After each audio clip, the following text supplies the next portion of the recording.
Joining us now for the big close-up, House Judiciary Committee Chairman and House Oversight Committee member, Congressman Jim Jordan. Congressman, great to see you. Thank you for being here tonight, sir. You bet. Thank you, Lisa. Thank you. So, if the FBI has definitive evidence that former FBI Director James Comey leaked classified information, why hasn't his house been raided, or why hasn't he been arrested?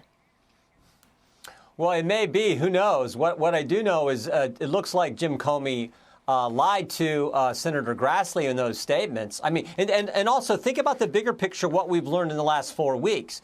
We learned that Comey leaked classified information, at least that's what it appears to. It looks like Adam Schiff, according to a whistleblower, also leaked classified information. What ODNI Director Gabbard brought forward 4 weeks ago, based on what a whistleblower told her, it looks like all these guys, Brennan, Clapper, Comey, McCabe, Baker, all these guys changed the intelligence community assessment back during this same time period. They changed the report. And now, of course, we have John Bolton mishandling classified information. So we've learned all that. But I think Comey was sort of the central figure, because never forget, not only was he leaking this information, he went up to Trump Tower on January 6, 2017. So between Election Day and Inauguration Day, President Trump thinks he's getting the typical defensive briefing that all incoming presidents are going to get. But instead, Jim Comey's helping set President Trump up for all this, goes up and talks to him about the dossier that Director Comey already knows is a false document. They already know is ridiculous. And then they leak that information to the press and create this whole momentum, this whole undermining of the presidency, create the whole path for the Mueller investigation. So I think Jim Comey maybe faces some real, real concern here, based on Pam Bondi putting this team together and looking into all this. No, I hear you. And I remember, obviously he leaked that meeting. He told them the salacious details before he took office in 2017, because they were looking for a hook to publish the dossier. He gave them the hook. But to your point, Bolton had his house raided, but not the others. So what will happen to these people? Why haven't they faced consequences yet? Well, we'll see. Again, Attorney General Bondi's indicated she's put a special group together to investigate all this, how they changed the Intelligence Committee report, what all happened in that time frame. And I always point out, too, I'm glad they're investigating this, because this is when it all started. This whole pattern, this whole lawfare, it started in 2016 with him spying on his campaign, then trying to sabotage his presidency, talking to him about the dossier, which led to the whole Mueller investigation, then impeachment, then Jack Smith, Fonnie Willis, Alvin Bragg, and on. It all started back then. And I am so glad that we have Attorney General Bondi, Director Patel, and ODNI Director Tulsi Gabbard bringing this information forward. And it sort of begs the real question, where's Chris Wray? Why didn't we get this information? Why did it take Kash and Pam and Tulsi to bring this information forward? Why didn't we get it from Chris Wray? But the good news is it's coming forward now, and Attorney General Bondi is looking into it with this special team she's put together to investigate it all. Well, certainly we'll see more to come on that. Congressman Jordan, it's Nicole Sapphire. The House Oversight Committee met with former Biden spokesman Ian Sams this week. Sams was a staunch defender of Biden's mental abilities on TV, but had very few interactions with Biden. Take a look. We had a list of things that we were going to ask Ian Sams. We never dreamed that he had no interaction with President Biden. I mean, this was President Biden's main spokesperson for 2 years. And what we found out yesterday was he never even hardly communicated with Joe Biden. In 2 years, he had 2 face-to-face interactions. And more former Biden aides are set to testify next month, including Karine Jean-Pierre. And now we're learning another high-profile name could be called before the committee. I said on Fox that Byron Donald's the one that suggested that, but I think that it would be helpful to hear from Kamala Harris. We haven't decided whether or not we're going to issue the subpoena or not, but certainly she's welcome to come to the committee. So, Congressman Jordan, is this hyperbole, conjecture? What's the actual likelihood that former Vice President Kamala Harris will be subpoenaed next? I think Chairman Comer will continue to progress through the investigation that that the committee started. Whether he gets to the former vice president and then, of course, the Democrats' nominee for the office of president, whether it gets to her or not, I don't know. I think that'll be driven by the facts and what we learn in the whole course of this investigation. What I do think is probably necessary at some point, we probably need a whistleblower to come forward because, you know, former President Biden said they had a process where they filtered through how the whole auto pin worked, who got, particularly when it came to the pardons and the things he did right at the end of his presidency. It seems to me, short of a whistleblower coming forward and saying that they definitely broke the protocol, didn't follow the normal process, something like that, I think it's tough. But I think the big takeaway, of course, here is how the media handled this. I mean, the media forever said everything was fine. And then, of course, even though we all knew it wasn't, I always say the left has a template. The left will tell a lie.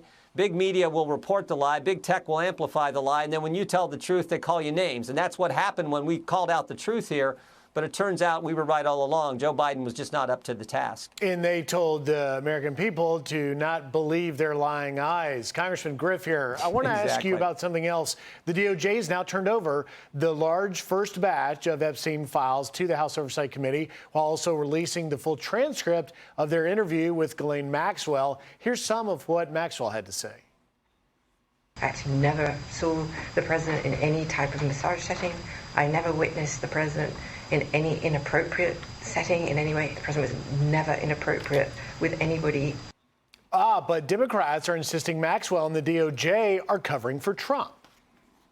Donald Trump and the DOJ are going to try to manipulate the way this information comes out. And the timing of this, Ms. Maxwell's testimony, should cause alarm. Well, it's obvious that she's trying to get a pardon. She's sucking up to the president. This is a woman who is fishing for a pardon. Not shocked that she is singing Donald Trump's praises to get off. This is all a continuation of the conspiracy from Donald Trump and his team to protect billionaires.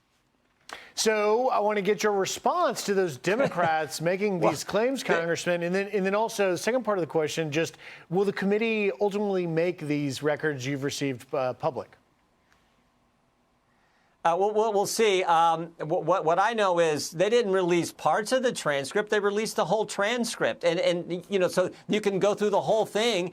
And, of course, this confirms what we all knew. If the Democrats, if President Trump had done something wrong, you don't think the Democrats would have released that? I mean, it was their Justice Department who handled all this.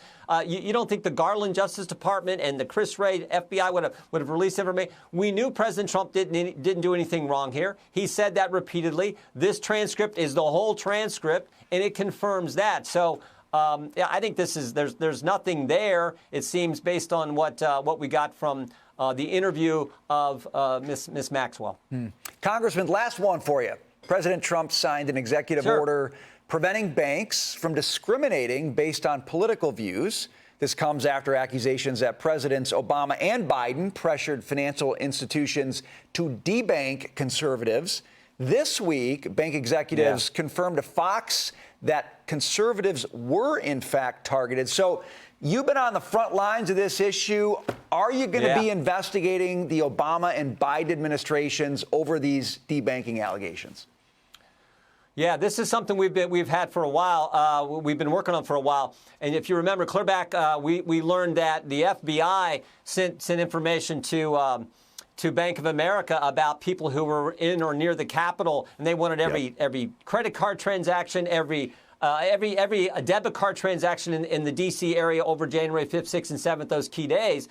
And then it was, on top of that, it was more pressure to debank these people. This is just another form of censorship, but it's financial censorship. They can debank you because they don't like the product you're selling. They don't like the political views you have.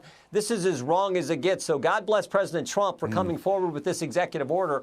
We'll continue to look into it because we know it's happened before. What was called Operation Choke Point, where they said if you're in a business, like you're in the firearms business, they were looking to debank you. This is wrong. It's not supposed to happen in America. And God bless the president for stepping forward with this executive order. You know, Congressman, before we go, I've got one more follow-up on the auto pen controversy and that investigation. Once the Oversight Committee is done with the investigations, what's the end goal? Like, where is it leading?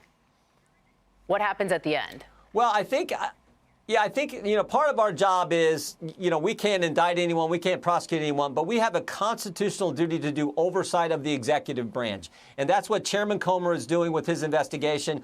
And we just want the facts all out there so the country knows that, so that hopefully nothing like this happens in the future, where you have a president who is obviously not up to the job, No one likes to say that, but it was just the facts. And you had the press and you had people in the government trying to say that he was. We don't want that situation ever to happen again. So I think our job is, again, to get the facts out there, depending on what our investigation shows, what all the facts we bring forward. Then we can make a decision on, do we need some kind of legislation, something in addition to the 25th Amendment, that we have?